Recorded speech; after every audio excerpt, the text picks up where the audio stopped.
வேத பாடசாலைக்கு போகணும், சீக்கிரமா வாங்க. அதெல்லாம் எனக்கு தெரியும்டா. அம்மனுக்கு நெய்வேதியம் பண்ணிட்டு அப்புறம் போ. நான் கலெக்ஷனுக்கு போயிட்டு சீக்கிரம் வந்துடுறேன். மந்திரமெல்லாம் அதிகம் சொல்லிட்டு இருக்காத. என்ன புளியோதரை இருக்கிற முந்திரி பருப்பு அசையக்கூடாது. சாப்பிடுமா, நான் வேத பாடசாலைக்கு போகணும். நேரம் ஆயிடுச்சுன்னா எங்க வாத்தியார் அடிப்பாரு. சாப்பிடுமா, சாப்பிடு. சாப்பிடுமா, எங்க அம்மா இல்ல, சாப்பிடுமா. நீ சாப்பிடலன்னா நான் இன்னைக்கு பூரா பட்னியா இருப்பேன்.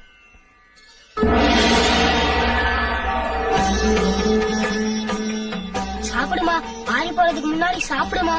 இன்னைக்கு சாமான் கத்துக்கணும். நேரம் ஆயிடுச்சு, சாப்பிடுமா.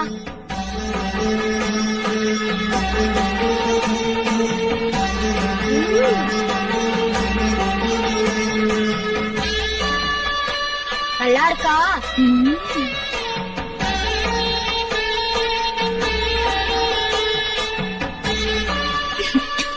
ஒரே அடிச்சாமா? சிவன் தான் நினைக்கிறாரு. நான் உனக்கு